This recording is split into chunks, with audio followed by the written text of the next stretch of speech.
It started with a patch of dirt, nothing more than a small circle near the old oak tree behind Emma's house. At first, she thought Duke was just restless. Dogs dig. That's what everyone said. But this was different. Every night, he returned to that same spot, paws working frantically, nose buried deep into the earth like it was calling to him. She'd cover it up during the day, rake it smooth, even sprinkle cayenne to keep him away. But by morning, the hole was back, deeper, wider, more desperate. The neighbors began to whisper.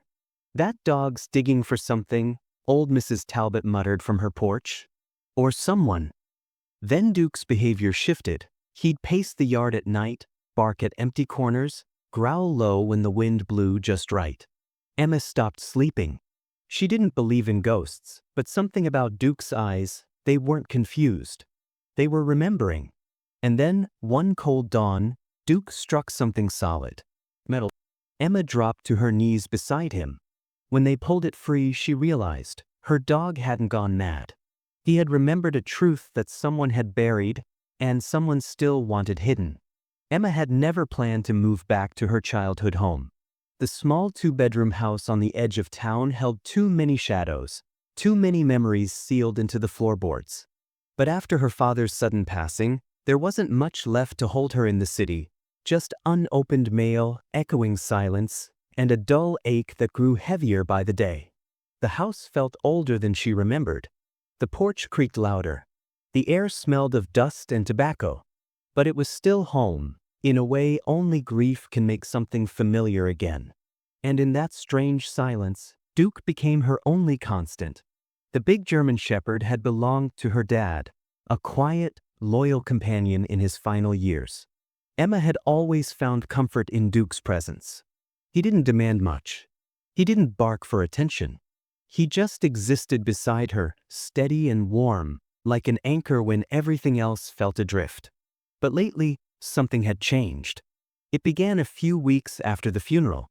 Duke would wander into the backyard after dinner and stand beneath the old oak tree, staring at the ground. At first, she thought he was just restless. He had lost someone too. Maybe dogs grieve the way humans did, through routine, through pacing, through obsession. But it wasn't just pacing. It was digging, always in the same spot. At first, he just scratched at the soil, then backed away. The next night, he returned and dug a little deeper. Every morning, Emma would find the same hole and gently fill it in. It unsettled her, but she told herself it was normal. Duke was adjusting just like she was. But by the fifth night, she noticed something strange. Duke didn't dig randomly. He dug with purpose. He circled once, then placed his paws in the exact same place as the night before. And now he wouldn't stop. Emma began watching him from the kitchen window. The way his ears twitched, the way his breathing changed as he worked, this wasn't boredom. It was intensity, focus. Like he was trying to remember something buried beneath years of silence. "What are you looking for, boy?" she whispered one night, stepping barefoot onto the cold porch. Duke paused, turned his head, and stared at her with eyes that weren't wild, but old, knowing. Then he turned back and resumed digging, slowly, deliberately, like he had a mission. She knelt beside him, pressed her hand against the soil, and felt only damp earth. But something about the way Duke growled, low, steady, not at her but at the ground, made her pull her hand back like it had burned her. Maybe it was the grief playing tricks on her. Maybe the isolation was warping her judgment. But she couldn't shake the feeling that Duke wasn't just reacting. He was remembering. The digging grew worse. He stopped eating full meals. He began sleeping by the back door, nose pressed against the glass, waiting for dusk like something was calling him back outside. Emma tried to distract him, walks, treats, toys, but his focus never strayed from the yard. One night, she followed him out with a flashlight. As the beam caught his paws mid-dig, something glinted in the dirt. Just for a second. She stepped forward, heart thudding. Duke growled softly, not at her, but at the object he was unearthing. Emma crouched beside him, brushing the soil away with trembling hands. It was just a corner of metal, rusted and jagged. She couldn't tell what it was yet. Duke sat back, tail stiff, breathing hard like he'd found a ghost. She reached for it but stopped. Something deep inside her warned her to wait. This wasn't random. Whatever lay beneath that tree, Duke had known it was there. Known before she did. Maybe even before her father passed. That night, she lay in bed staring at the ceiling, Duke curled beside the door like a soldier on night watch. The silence pressed in. Not peaceful silence, watchful silence. And in that stillness, she remembered something odd from her childhood. Her father standing beneath that very oak tree on a foggy morning, staring into the soil with a look she couldn't place. Not fear. Not sadness. Just conflict. Like he was weighing something. Emma sat up and looked at Duke. His eyes were open, staring back at her in the dark. Watching. Waiting. And for the first time, she whispered the question aloud, "What did my father hide out there, and how do you know it?" It wasn't just the digging that had people talking, it was the way Duke did it. Methodical. Repetitive. Almost ritualistic. At first, Emma brushed it off as grief, the same way she dismissed the way she now jumped at every creak in the floorboards or stared too long at her father's old chair. But her neighbors didn't see it that way. In a town like this, where porches faced porches and whispers traveled faster than mail, it didn't take long for the murmurs to begin. She heard them first from her kitchen window, two old women on a walk, stopping mid-step to peer into her yard. One whispered something, and the other crossed herself. Emma leaned closer to the glass just in time to hear the words drift like smoke. "That dog's possessed, I swear it." The words sank deeper than they should have. Later that day, while passing through town, she caught wind of another comment, this time from a pair of teenagers laughing too loudly as they pedaled past her fence. "He's digging up a dead body," one joked, but the other didn't laugh. "That house is cursed. I heard something really is buried there." Emma tried to ignore it, but each time Duke pawed at the earth under the old oak tree, the whispers echoed louder. Even at the grocery store, she noticed the cashier's sideways glance as she bought more Advil and dog treats. And then there was the conversation she overheard while waiting in line. An old man telling the clerk, "Used to be military land out there, didn't it? Before the houses. You know what they say about government soil?" The clerk just nodded, not looking her way, but Emma felt the weight of their stares when she walked out.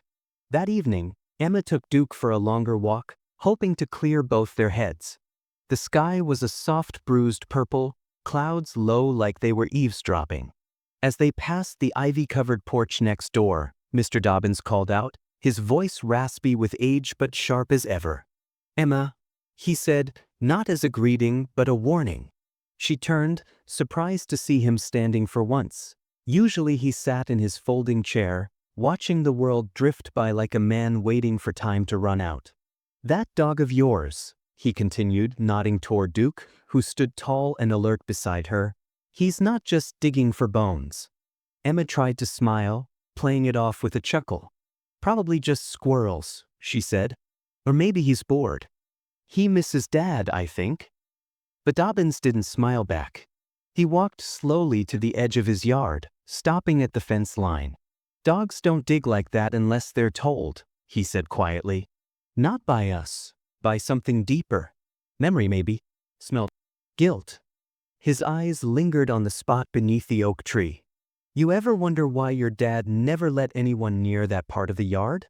Emma hesitated, then shook her head. "No," she lied. "He just liked his privacy." Dobbins leaned in slightly, voice lowering. "That land used to be part of a military storage zone. Before the houses went up.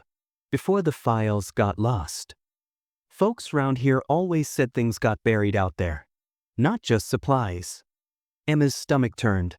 "You think my dad knew something?" she asked. Dobbins shrugged.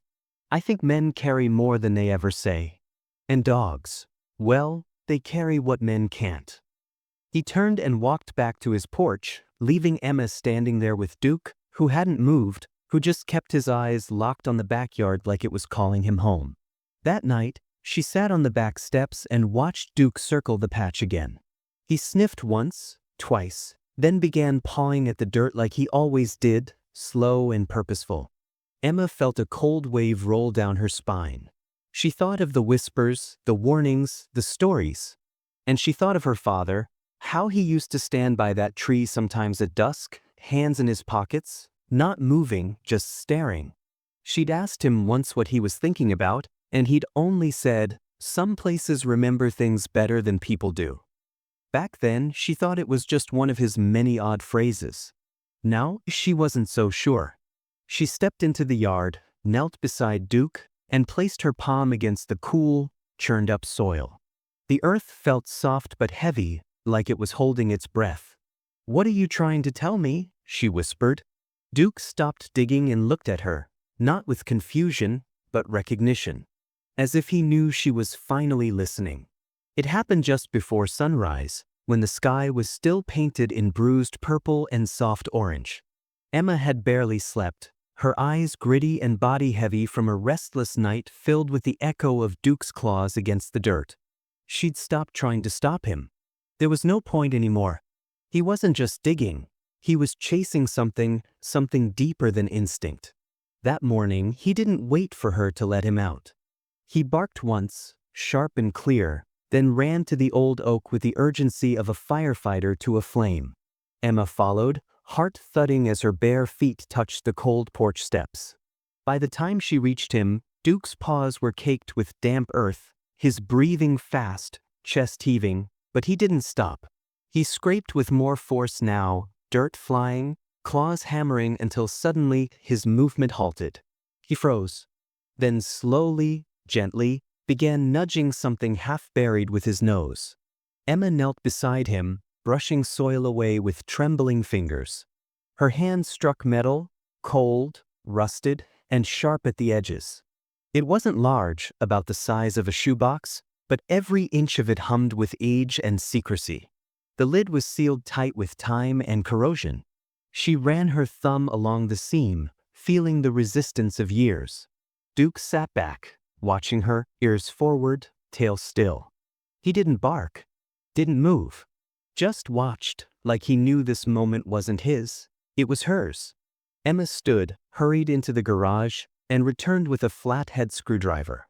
She worked at the seal slowly, carefully, until with a dull groan, the lid cracked loose and the smell of old earth and metal wafted into the morning air.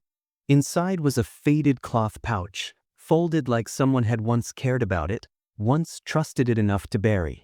She pulled it out with both hands, surprised by its weight. Her fingers undid the wrap slowly, reverently, like unwrapping something sacred. First came the dog tags, cold, scratched, with grime etched into the chain links. The name was almost illegible, but she could still make out the first initial, T. The second tag was clearer. Reed Thomas. Blood type, O+. Religion, Protestant. Her breath caught. Her father's name had never been Thomas. And he had never served. She was sure of that. Her father was a welder, worked for the city for 30 years, lived simply, hated flying, and never once spoke of war. So why were military dog tags buried beneath his tree? Next came a photograph, worn soft around the edges like it had been folded too many times. It showed a man in uniform, face shadowed slightly by the sun's glare, kneeling beside a massive German shepherd. Emma turned the photo slightly. The dog looked familiar, almost identical to Duke. Not just in breed or color, but in posture, in the way it leaned slightly into the man like a compass returning north. Behind them was a chain-link fence, a barracks in the background, and an American flag caught mid-wave. It was clearly overseas, clearly war, and nothing about it made sense. Emma sat back, legs weak, her hands still holding the past. Duke inched closer, rested his chin gently on her knee, and let out a soft whine, barely a sound, more like a sigh. She looked down at him. "Is that you?" she whispered. Her voice broke in the middle, trembling with a mix of disbelief and awe. Duke didn't move, but his eyes never left hers. The last item in the pouch was a small metal pin, an insignia. She held it up toward the rising sun. It caught the light and revealed a K9 handler emblem, the kind worn on military dress uniforms. Beneath it, etched into the back in faint hand-scratched letters, were two initials, TR. Emma stared at them for a long time. Thomas Reed. She whispered the name aloud. It meant nothing to her. And yet, it was buried on her land, wrapped in memory, guarded by a dog who had suddenly become more stranger than pet. Her mind swirled. Had her father known Thomas Reed? Had he buried this? Protected it? Or had Duke somehow returned here, on purpose, to finish something that had never been finished? The sun climbed higher, pushing gold light through the trees, but the air around her still felt cold. She looked back at the hole, small, neat, precise. Duke's work. No one else's. He had led her there, chosen that spot. And now, something in the air had shifted. Not just in the yard, but in her. This wasn't over. This wasn't even the middle. It was just the beginning. And Duke was no ordinary dog. She stood, still holding the tags, the photograph, and the pin, and looked down at him.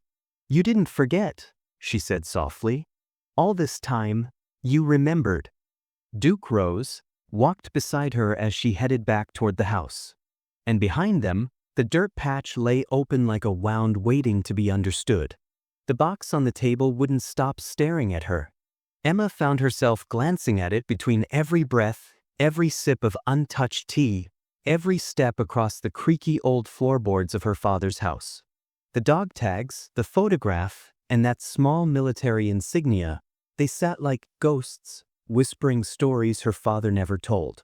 She couldn't stop thinking about the man in the photo, Thomas Reed, and the dog beside him, standing proud and alert, almost identical to Duke.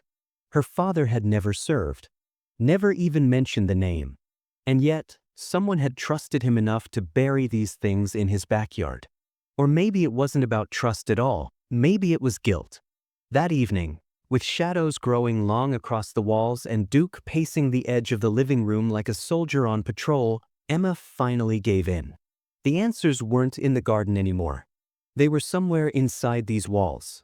She began in the study, where everything was exactly as he had left it. Pens lined up like soldiers, books arranged by spine color, paperwork filed with obsessive care. It was too clean, too curated. If there was a secret here, it wasn't in plain sight. Duke followed her silently as she moved from room to room, sniffing, pausing, watching her with that uncanny patience he always carried when something was about to happen. When she descended the basement steps, the air shifted. It was colder, thicker, like it had been holding its breath for years. Boxes lined the walls, each labeled in neat handwriting, tools, lights, tax papers. But Duke didn't stop for any of those. He moved with purpose to the far wall, the one made of uneven paneling and stone. He stood still, staring, then let out a single low growl and pawed at a specific spot, once, twice, then sat back, waiting. Emma walked over and placed her hand on the panel. Hollow. The knock told her what her eyes couldn't. This section of wall wasn't solid. It was hiding something. She fetched the crowbar from under the stairs and worked carefully along the panel's edge. It gave way with a soft creak and a puff of dust, revealing a narrow compartment just behind it. Her flashlight beam caught the edge of something wooden, an old box, tucked deep into the darkness. She reached in, heart pounding, and pulled it out. It wasn't locked, only closed with a corroded latch. When she opened it, time itself seemed to crack. Inside lay more photographs, brittle with age, yellowed envelopes, and a single sealed letter with her name across the front, Emma. She froze. Her father's handwriting, unmistakable. She set the letter aside, her fingers trembling as she shuffled through the rest. The photos were old military prints, grainy, black and white. Soldiers in the desert. Helicopters. Dogs in training. Then, a shock. One photo showed her father, decades younger, arm around the same Thomas Reed from the other photo. The two men stood side by side, grinning, beer in hand, with what looked like Duke or his twin lying between them. There were letters too. Typed, handwritten, stained. Some signed TR, others signed Jack. Her father. The words were coded, layered, often vague, but one phrase kept reappearing. If anything happens to me, you'll know where. Another, keep Max safe. He knows. The final page was different, short, frantic, scrawled in fading ink. They're watching. The files are with me. Copies buried. Don't let them find him. Emma sat on the cold concrete floor, heart thudding. She finally opened the letter addressed to her. If you're reading this, it means I'm gone, and you've found what I never had the courage to explain. Thomas Reed was a friend. More than that, he was a good man caught in something bad.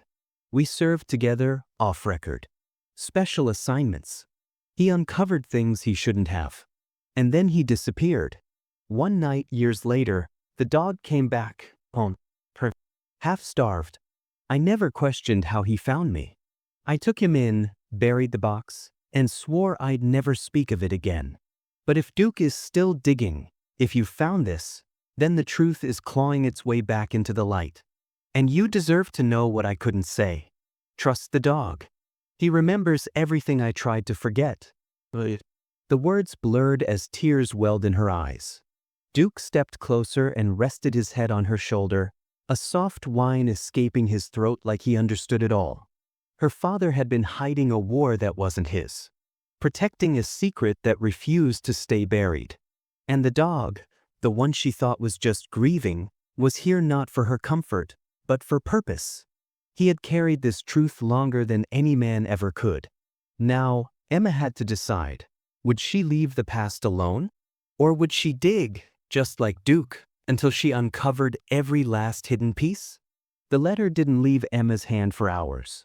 She read it once, then again, each time catching something she'd missed before, phrases laced with guilt, names she didn't know, dates she hadn't yet matched to anything. But one name stood out like a ghost rising from the paper: Thomas Reed. Her father had written that Thomas was a good man caught in something bad. That he disappeared. That the dog, Duke, or Max, or whatever name he once had returned alone, carrying no words, only scars. She sat on the floor of the basement, surrounded by fragments of another life, photos of soldiers she didn't know, yellowed letters filled with warnings and trust, and a sealed silence her father had chosen to live with. In the corner of one envelope, tucked beneath layers of fading news clippings, she found a discharge document. U.S. Army K-9 Unit, Sergeant Thomas Reed, status, presumed Kia. The date was nearly 2 decades ago. The location, Afghanistan. Her breath caught as her eyes returned to the photograph, the man standing with the dog. The same face that had stared back at her from the box buried under the tree. And the dog, it wasn't just similar to Duke. It was Duke. Or it had to be. The eyes, the ears, even the scar under the left eye. But the photo was 20 years old. That wasn't possible. Dogs don't live that long. But the mind doesn't always obey logic when the heart sees truth. She brought the photo up to Duke, who now lay beside the couch with his head on his paws, silent, watchful, almost waiting. He looked up as she held the picture before him. She didn't expect a reaction. How could she? But Duke stared at the image, then at her, then slowly rested his head against her knee. As if to say, "It's me. It always was." Emma's world tilted. If this was true, if Duke was the same dog from the photo, it meant he had survived his handler, traveled thousands of miles, and found refuge with her father. That also meant her father hadn't just taken in a stray. He had hidden a veteran, protected him, buried the truth when no one else would.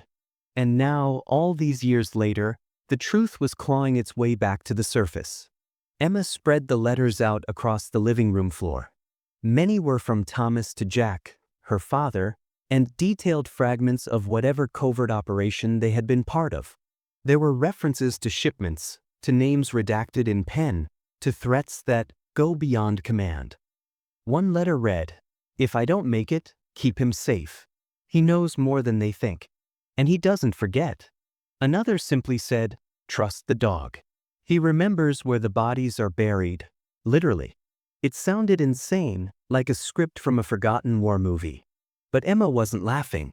Duke, as if sensing her rising unease, got up and began pacing slow, tight circles around the room. Then he stopped by the coffee table where the letters lay spread out and lowered his head close to them, letting out a quiet growl that wasn't meant to warn her, but to warn something else. He stood over the pile like a sentry guarding classified orders. His ears flicked toward every creak in the walls. His eyes no longer held the soft, domestic calm of a house pet. They had become sharp, searching, focused. Emma felt it too. That tension in the air, the electric pull of something unfinished. Duke wasn't just remembering. He was on alert. She knelt beside him. "What is it, boy?" she whispered, running her hand gently over his back. He didn't flinch, but he didn't relax either. His body remained taut, poised. Guarding. Not her, but the documents. The mission. As if whatever had started all those years ago was, somehow, still ongoing. Her thoughts spun. Why had her father kept everything? Why hide a box under the ground, a wall full of secrets behind plywood, a letter with more questions than answers? The only possibility that made sense was the one that scared her the most. Her father hadn't been just a welder. He had been involved. Not officially, maybe not willingly, but involved. And Thomas Reed? He hadn't just died and disappeared. He had trusted her father. Entrusted him with the one thing left that couldn't fall into the wrong hands: his dog. A witness with teeth. That evening, Emma made a decision. She scanned the documents. Every photo. Every page. She began creating a digital archive on her old laptop. She wasn't sure why. Maybe part of her wanted to protect it, maybe part of her feared someone would come looking for it. And deep down, she suspected someone might. Duke never left her side as she worked. He didn't sleep, didn't eat. He just sat by the door, ears twitching at every sound, as if guarding not just her, but the weight of the past. As night fell, she placed the original letters back in the box and slid it beneath the couch. Duke followed her into the bedroom and laid down across the doorway. Silent, protective, unmoving. Just like a soldier on watch. Before turning off the light, she glanced once more at the photo. Thomas and Duke. Or Max. Or whatever his name once had been before it was lost to time and trauma. But now he was Duke. Still breathing. Still fighting. Still remembering. And for the first time, Emma realized the story she was walking into wasn't just her father's, or even Thomas's. It was Duke's. The forgotten soldier.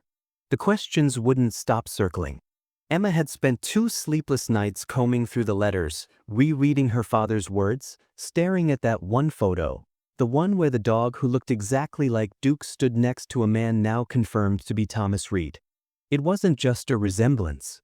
It was him. The scar beneath the eye. The posture. Even the look in his eyes, steady, alert, almost human.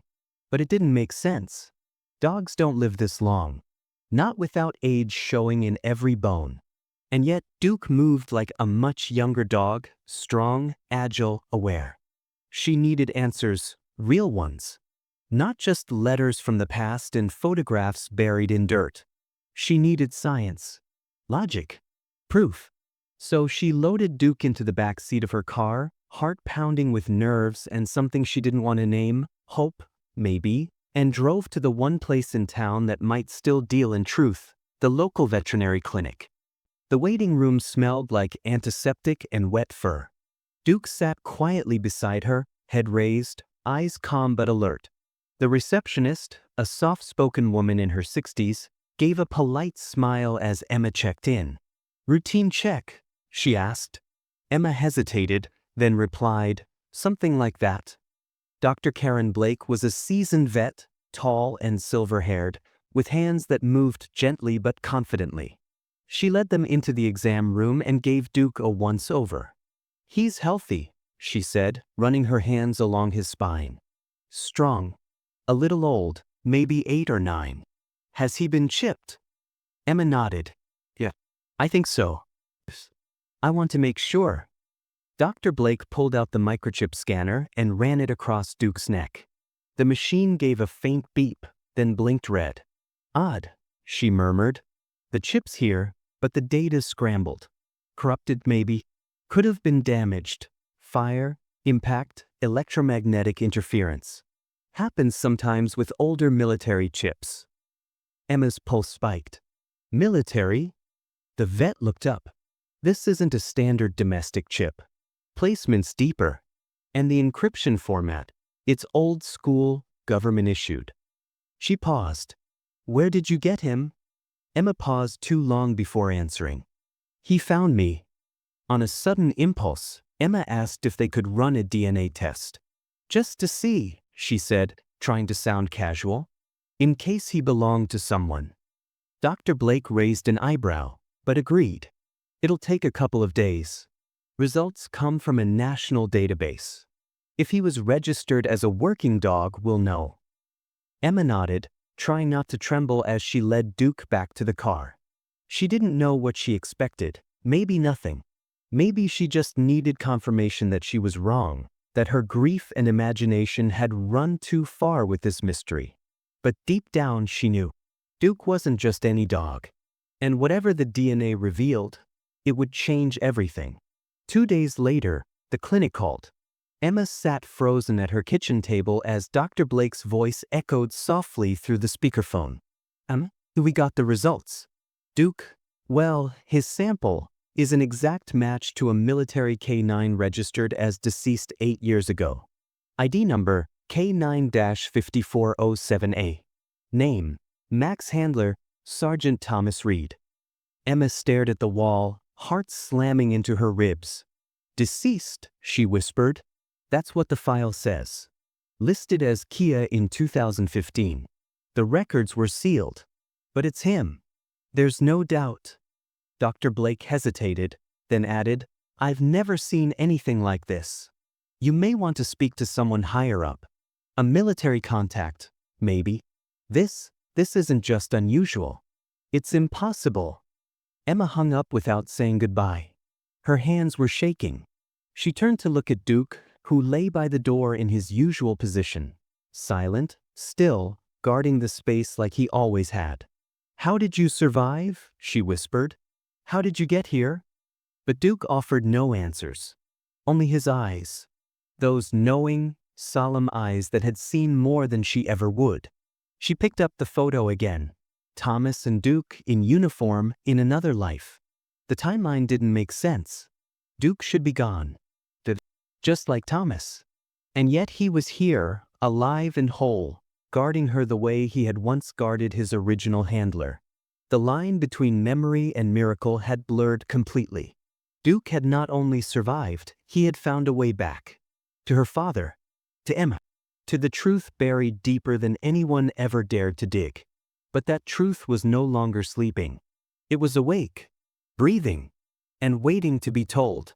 The address was handwritten in the margins of one of the older letters Emma had found in the hidden basement compartment.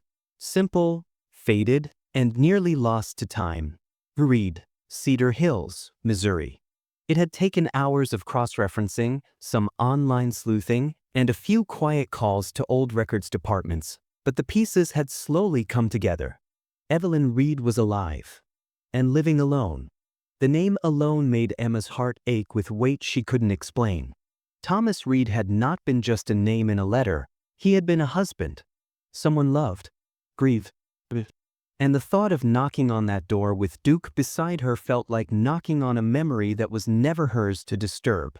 But she couldn't stop now. She had come too far. Too many questions were clawing at her chest. And if anyone deserved to know that Max, Duke, was alive, it was Evelyn. The drive to Cedar Hills was long and quiet, with late autumn trees casting golden shadows across the road. Duke sat in the back seat, watching the scenery like he understood exactly where they were going. Emma had printed the photo, the one of Thomas and Max, folded it gently and tucked it into her jacket pocket.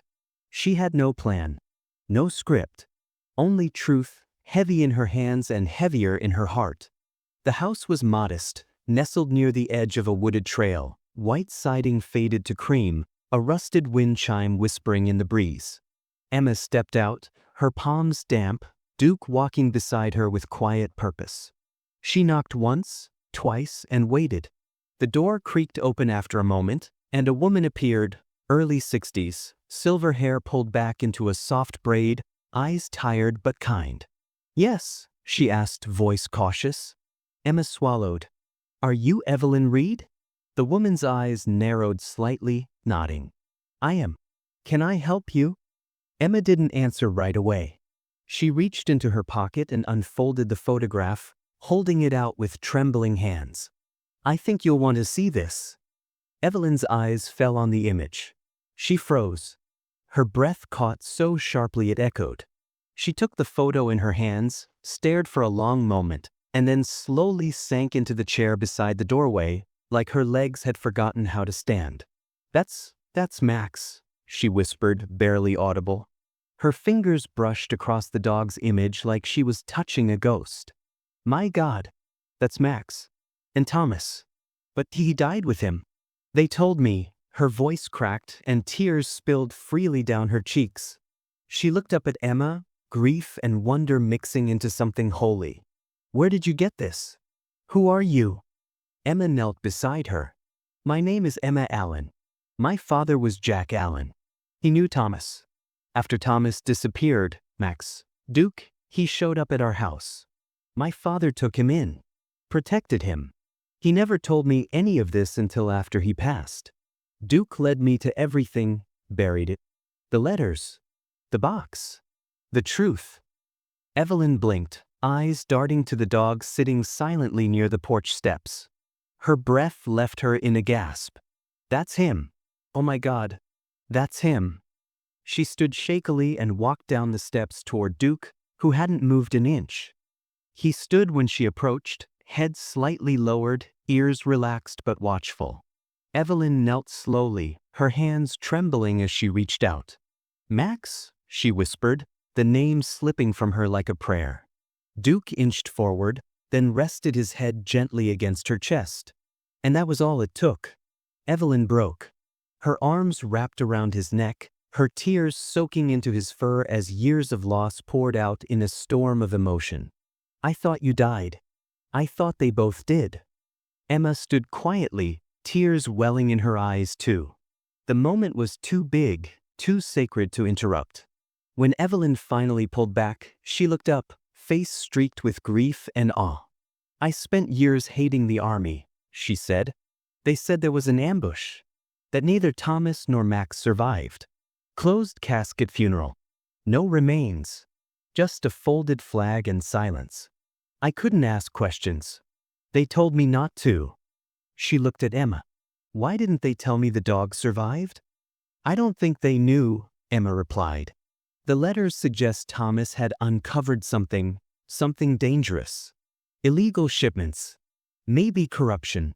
And he trusted my father with Max. My dad buried the truth. Literally." She paused. "But Max didn't forget.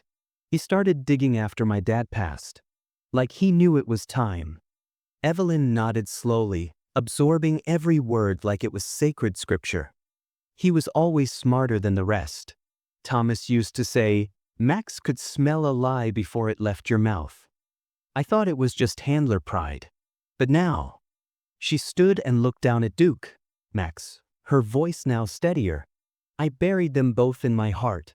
I mourned them both. But one of them found his way back." Emma stepped forward, gently touching Evelyn's shoulder. "He's been watching over me too. Like he still had a mission." Evelyn laughed softly through her tears. "Oh, he does. He always will. That dog doesn't stop until the truth is in daylight." They sat together for hours. Evelyn brought out a box of old photos. Thomas in uniform, Max as a pup, candid shots of them lounging on the back porch, snapshots of joy and trust and bond too deep for words.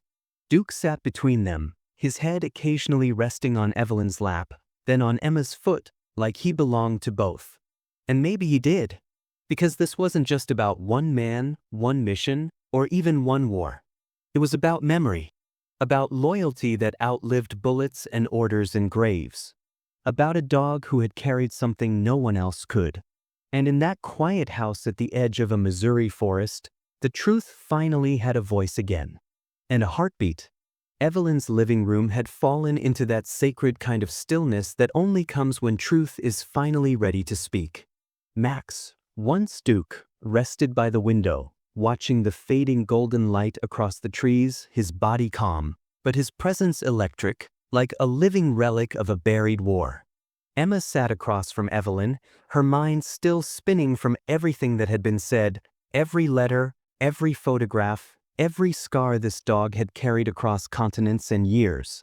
But what Evelyn said next would stitch all the fragments together in one haunting line. They didn't tell the truth about how my husband died. They never intended to. Her voice didn't waver now. It was not grief speaking anymore. It was a quiet fury sharpened by years of being ignored.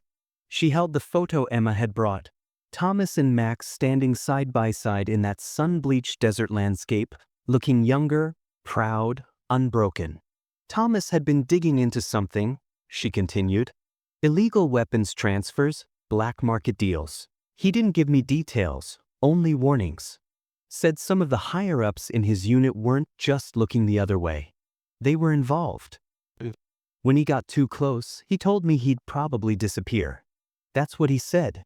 Not die, disappear. Emma could barely breathe. And then the army said he was dead. Yes, Evelyn nodded.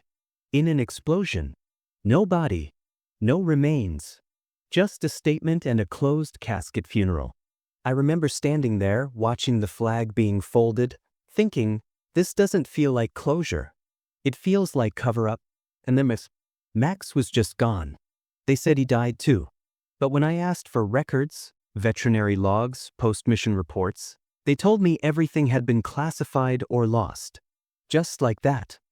She looked down at the dog now sleeping at her feet, tears in her eyes again, but not soft tears. Righteous ones. But he didn't die. He escaped. And he remembered. Emma's thoughts churned as puzzle pieces locked into place. Her father, Jack Allen, had been the silent bridge between the past and the present. My dad must have known all of this, she said softly. Maybe not the full picture, but enough to know Max was in danger.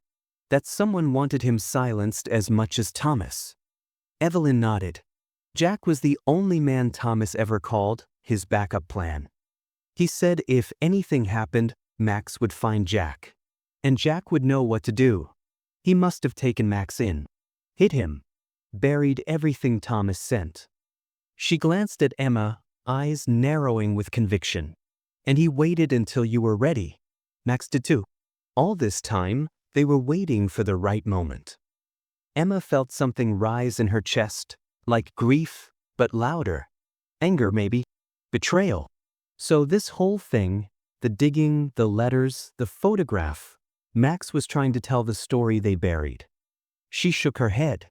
And he's the last living witness. Evelyn smiled through the weight of it. He always remembered faces. Thomas used to joke that Max had a better moral compass than any man in uniform. That he'd growl if someone had something to hide.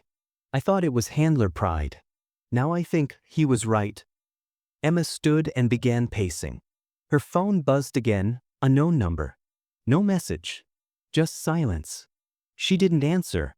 They know, she muttered. Someone knows we found something. The DNA test. The letters. This all connects too easily. Evelyn remained calm. Let them know. Let them come. We have truth on our side now. And the dog. She reached down, placing her hand on Max's head. He stirred, opened his eyes, and looked at her the same way he had years ago. He saw what they did, she whispered. He remembers what they tried to erase. He didn't run from it, he carried it. Emma sank onto the couch beside Evelyn, the weight of everything finally grounding her. Her hands trembled as she reached for the letters again, rereading the same lines Thomas had written nearly a decade earlier. If Max makes it out, he'll find someone who can finish what I started. She looked up. What if that someone is us? Evelyn didn't hesitate. Then we start where he left off. We bring this to the light. We tell the story, with Max at the center. They erased a man, but they underestimated the dog. For a long time, neither of them said anything. They just listened to the quiet hum of the house, to the wind outside, and to Max's steady breathing. And in that silence, one thing became clear. The truth hadn't died with Thomas. It had been carried, step by loyal step, by a soldier who wore no uniform but had served just the same. And now, that soldier had come home.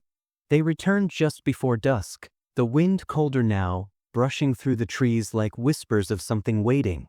Emma stepped out first, scanning the yard with a strange new reverence. It no longer looked like the quiet patch of earth she had grown up in. It looked like a battlefield of buried memories. Evelyn stood beside her, coat wrapped tightly around her shoulders, her eyes unreadable. And Duke, Max, he didn't hesitate. The moment the car door opened, he stepped down from the back seat with a determined calm, as if he had merely been on leave and now was reporting back to duty. He walked the perimeter of the yard without instruction, nose low, ears alert, every movement precise. Then he stopped. Not at the old oak tree where Emma had first found him digging, but several yards beyond it, near the rusted fence line, beside a patch of ground Emma had never paid much attention to. He sat, waited, just like he had before. Emma approached slowly, heart thudding. "Is this it?" she asked under her breath, not expecting an answer. But Duke scratched the soil once, twice, and looked back at her. She dropped to her knees, fingers shaking as they dug into the earth. The topsoil came away easily, almost like it had been softened over time, prepared to be found. Evelyn joined her without a word, hands in the dirt, digging side by side. And then came the sound, fingernails striking metal. Hollow. Emma wiped the dirt back and revealed the edge of an old military-grade ammo box, green paint flaking, rust creeping along the hinges. With one final pull, they unearthed it entirely and placed it on the grass. Emma looked at Evelyn, breathless. Evelyn simply nodded. "Open it." Inside was a carefully arranged archive. Dozens of documents, some in sealed plastic, others yellowed with age. Topographical maps marked with red ink. A tape recorder. A few small black cassettes labeled in block handwriting. Unit movement logs, suspected names, audio, Colonel H.P. conversation. Emma stared at the initials. H.P. Evelyn whispered the name. Colonel Harlan Pierce. Thomas mentioned him once. Said he was untouchable, ruthless, but very much at the center of whatever was happening out there. Emma pulled out a manila folder stuffed with photographs, grainy surveillance images of crates being loaded into trucks, soldiers in uniform exchanging envelopes, even one shot of what looked like a soldier arguing with Thomas. On the back of it, written in faint pencil, "He threatened Max. This is my proof." Evelyn's hands trembled as she read a memo from Thomas addressed to no one, dated just 3 days before his death. It read, "If this reaches anyone, I'm not missing, I was erased. What they're moving through these convoys isn't standard. And they know I know. Max has all my locations memorized. He knows where I've hidden things. If he finds you, trust him. This truth is buried in blood, but it's truth." They sat in stunned silence. The air felt heavier, the moment swollen with weight no one could fully process. Duke circled the box once, then laid down beside it like a soldier taking post. "He left it with the only one he trusted," Evelyn murmured. "His dog. He knew Max wouldn't break, wouldn't speak, but wouldn't forget. And he didn't." Emma felt her throat tighten. "He didn't just survive. He carried this. All these years. My dad must have known this was here. Maybe he helped Thomas bury it." She reached for the tape recorder, fingers hesitating over the play button. Evelyn nodded. "Play it." The crackling audio began, filled with the background noise of boots on gravel and murmured voices. Then came Thomas's voice, steady, low, tired. "This is Sergeant Thomas Reed. If you're hearing this, I'm either dead or disappeared. Max and I have found 3 separate sites where the manifests don't match the loads. Pierce's men are in on it. Some of ours are afraid to speak. Max's behavior is being watched now. I've seen him growl at men who used to pet him. He knows. I've started leaving backups. If I don't come back from tonight's run, go to Grid Point Echo 7. Jack Allen will know. Max will lead him. Emma hit pause. Her chest ached. Her father had kept that promise, even if it meant never telling her. Evelyn's face was damp with tears again, but her voice was clear. This is everything they tried to bury. Everything Thomas gave his life for. And Max never let it disappear. The night came fast after that. They packed the documents carefully, reburied the box deeper for safety, made digital scans by candlelight in Emma's kitchen. The truth was finally above ground. But they knew what came next wouldn't be easy.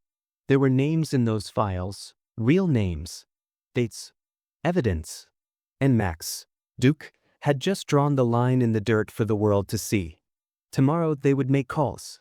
Contact someone trustworthy in the press. Maybe even a veterans advocacy group. But tonight, they sat quietly, letting the truth breathe. And Max slept by the door, still guarding a war that wasn't quite over. The sun hadn't yet risen when Emma made the call.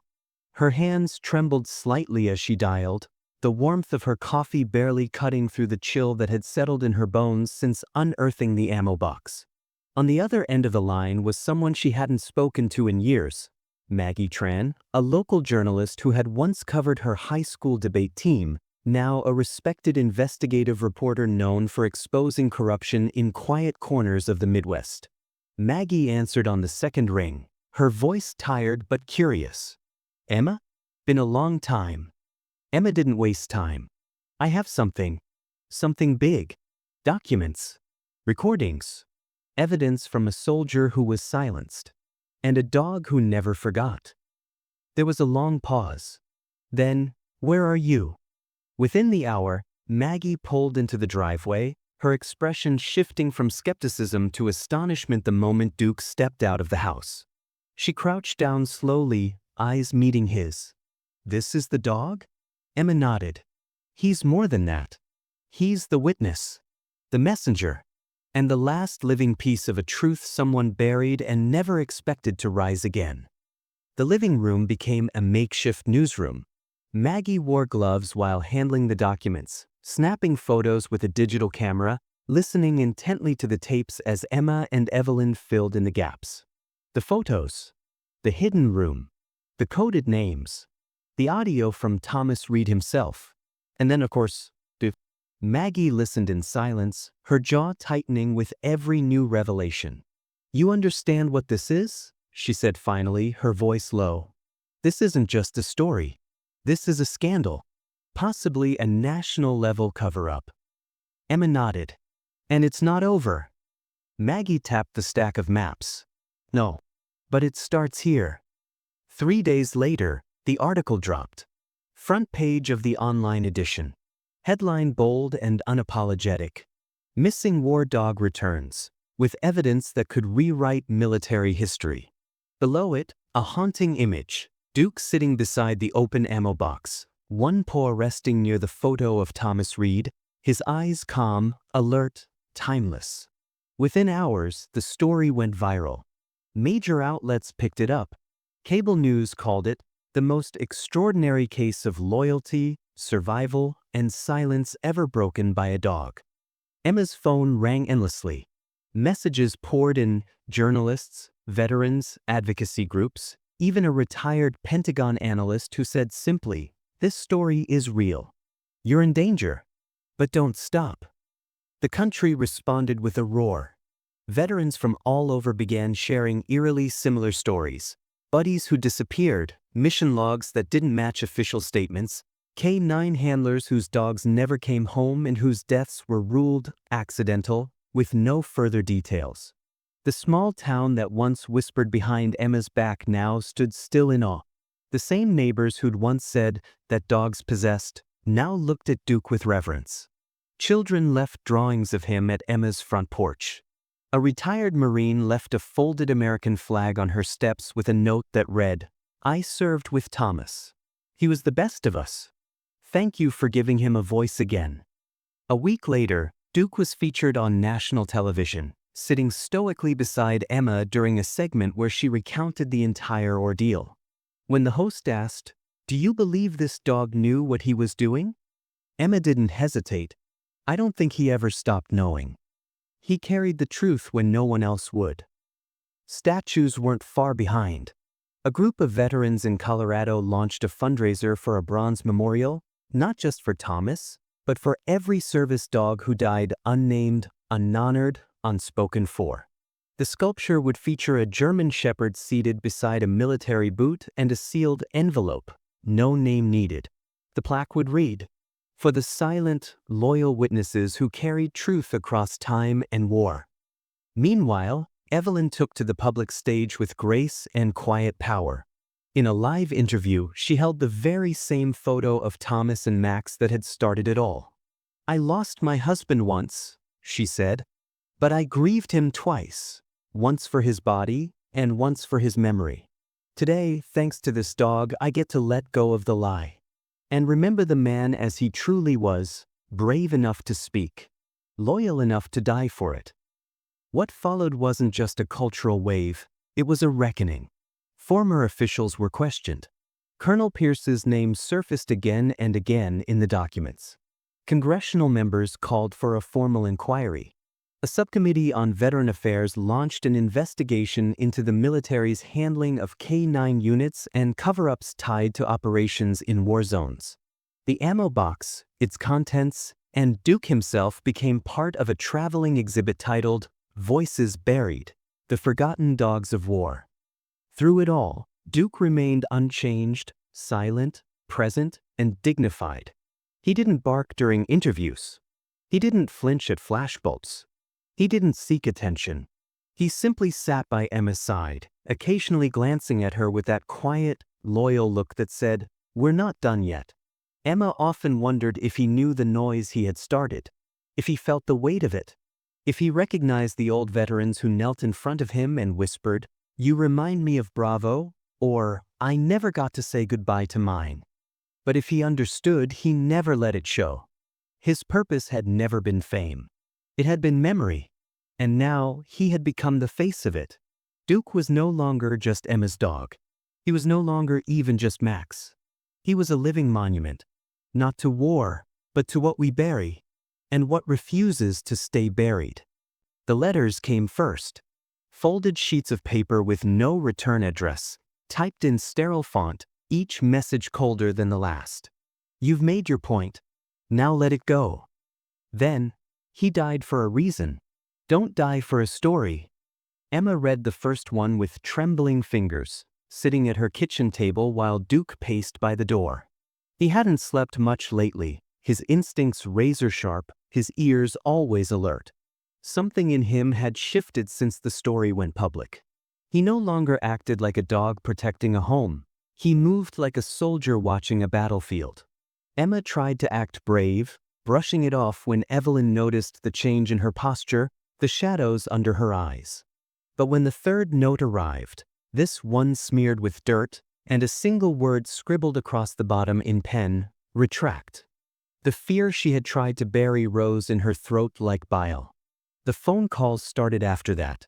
Late-night rings with no one on the other end. Silence that wasn't just empty. It felt full, like someone listening, breathing. On the fourth night, she answered and said nothing. There was a pause, then a low voice murmured, "He kept secrets. Your opening graves best left closed." She hung up shaking, locking every door, every window, though she knew locks wouldn't stop what was coming if someone truly wanted in. Duke stayed by her feet that night, tail stiff, eyes fixed on the hallway as if he was waiting for something only he could hear. And then came the break-in. It was just after midnight. Emma had dozed off on the couch, her laptop screen still open with documents she had been reviewing, emails from veterans, reporters, even an army chaplain who claimed to have known Thomas Reed. She woke to a creak. So, too soft. Her breath caught. A shadow moved across the kitchen tile. She sat up too fast, heart pounding, just as Duke exploded from the hallway with a deep, guttural growl that didn't sound like barking. It sounded like war. A figure had breached the back door, tall, hooded, moving fast. But Duke was faster. He lunged, teeth bared, driving the intruder into the kitchen table with such force that a chair split in half.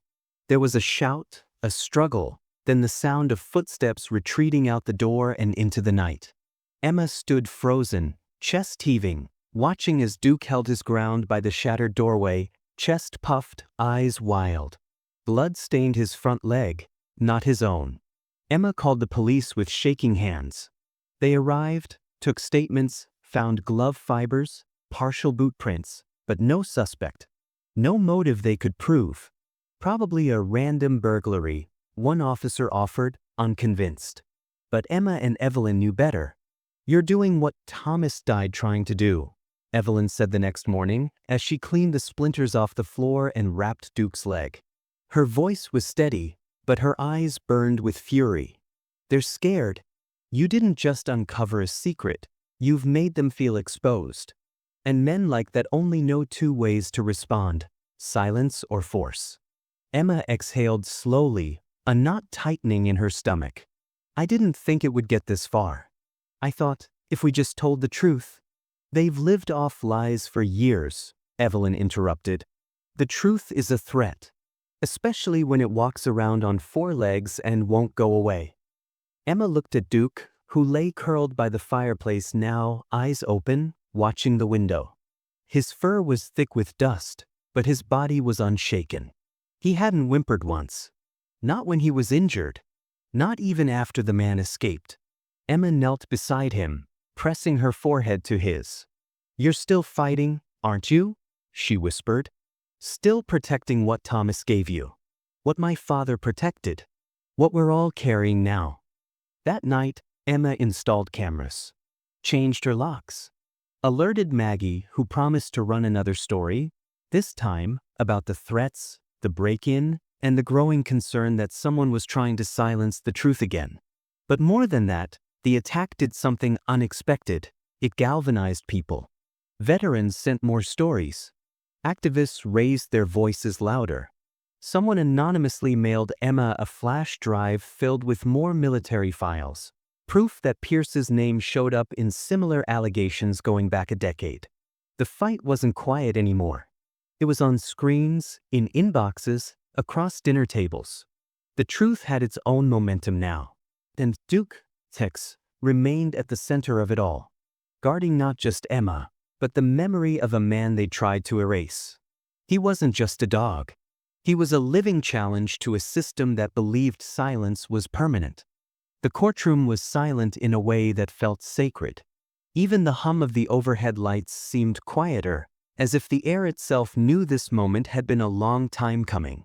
Emma sat near the front, hands folded tightly in her lap, heart pounding beneath the fabric of her dress.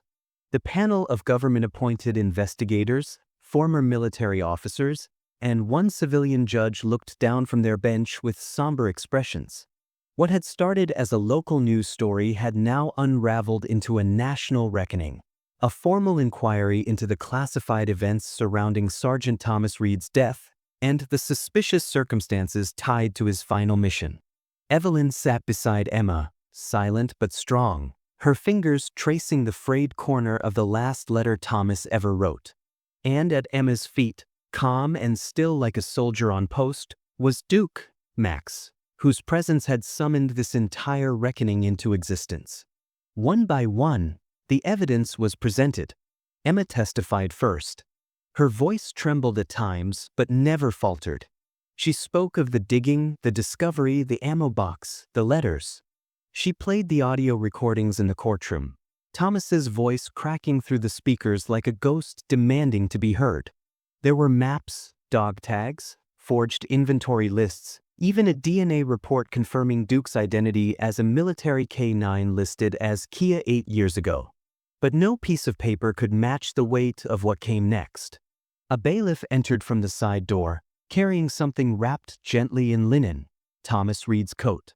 The one he wore in the final photo with Max, the one Emma had retrieved from Evelyn's home after weeks of debate. At first, it had seemed unnecessary. But Evelyn had insisted. "Let him see it," she said. "Let them all see."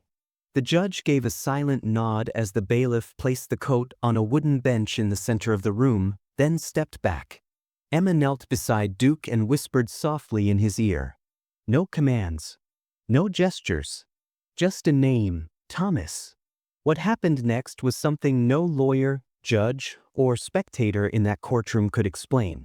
Duke rose without hesitation. Walked past rows of veterans, reporters, officers. Not quickly, but with purpose. As he reached the bench, he paused, his nose lifting into the air, eyes softening. And then he did what no document could ever convey. He stepped up, pressed his head into the coat, and lay down beside it.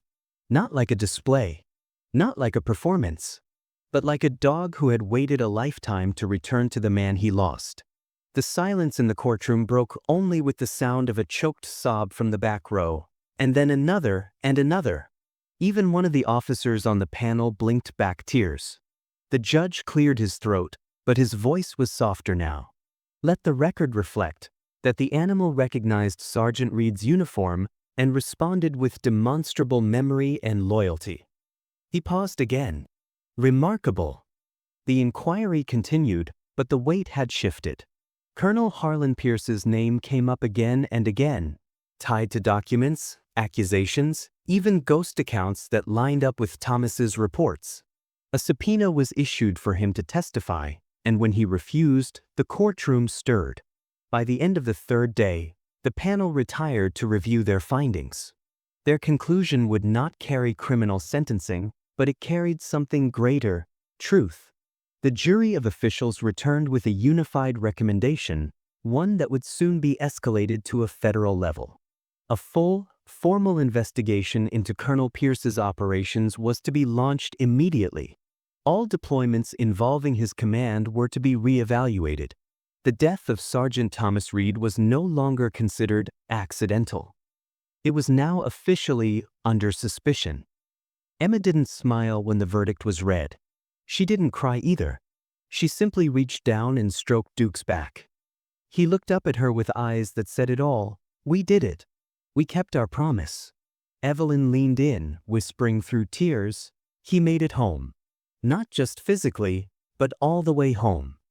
The world outside the courthouse would soon erupt again. Headlines, interviews, political debate. But in that room, in that moment, all of it melted away. Because the truth was no longer buried. It had stood up, walked in on four legs, and laid itself gently beside a coat that smelled like a man no one had dared to remember until now. The earth was softer now. The winter frost had finally released its grip, and the soil where it all began, beneath the old oak tree, had turned dark and rich again, as if the land itself was ready to breathe. Evelyn stood with Emma near the edge of the property line, their hands dirt-stained, their faces calm. Between them sat a simple stone, flat, smooth, hand-carved by a local veteran who had reached out after the inquiry. On its surface, in bold etched letters, read, "Max, truth-bearer, soldier's soul." He never left his post. They laid it gently, right where Duke had first started digging, before the letters, the coat, the stories, before anyone had believed this was more than a dog's strange habit. Emma placed her hand against the stone, then stepped back as Evelyn knelt beside it, pulling a string of tags from her coat pocket. She clasped them around Duke's neck, Max's neck, and let them fall against his chest. The new tag gleamed softly in the morning light. Max, truth-bearer, soldier's soul. The sound of it against his fur was quiet but distinct, like a medal earned not by orders but by memory. Duke Max sat calmly through it all, not stoic, not indifferent, but present. A dog who had traveled further than anyone could measure, not in miles but in purpose. He didn't look back at the tree. He didn't sniff the stone. He simply stood with them, as if he knew the moment wasn't about mourning, but honoring. Later that evening, the world settled into its usual hush. The cameras were gone. The reporters had stopped calling. The town, once wary, now nodded to Emma in the grocery store, left small thank you notes in her mailbox, and baked treats for Max. They no longer whispered about the dog who dug. They asked how he was doing. Kids waved when they saw him. Veterans saluted. Emma sat on the porch as the last light dipped behind the horizon. The sky burned gold, then violet, then fell into that soft indigo that always felt like a sigh. She rocked slowly in her father's old chair, the same one he used to sit in on long summer nights. Duke lay beside her, his head resting gently on her knee, his breath even, the tip of his ear twitching at the sound of birds settling into trees. She ran her fingers through the soft fur behind his ear. He didn't move, he didn't need to. "I wish you could talk," she whispered. "But maybe you never had to." She looked out over the yard, the digging spot, the trees, the stone now standing quietly near the fence. It wasn't a grave. It was something more enduring. It was proof of survival, of truth, of loyalty. Evelyn joined her later with 2 cups of tea. They didn't speak much. They didn't need to. The silence between them was full of understanding, of grief processed, of peace finally earned. As the stars blinked into view, a breeze swept gently across the porch. Duke raised his head for a moment, sniffed the air, then settled again with a quiet sigh. Emma smiled faintly. "Still watching," she said. "Still guarding." Evelyn nodded. "He always will, even after we're gone." In that quiet, final moment, Emma closed her eyes and let the story settle, like dust after a storm. Not everything needed to be resolved. Not every villain punished. But the truth had been pulled from the ground like a buried relic, polished by love, held in trembling hands, and shared for the world to see. What mattered had surfaced. And it had been carried, all along, by a dog with no words, just memory. The narration, if spoken, would fade in gently, almost as a whisper across the screen. Some wounds don't stay buried. Some dogs don't forget. And some stories wait to be unearthed. And then fade to black.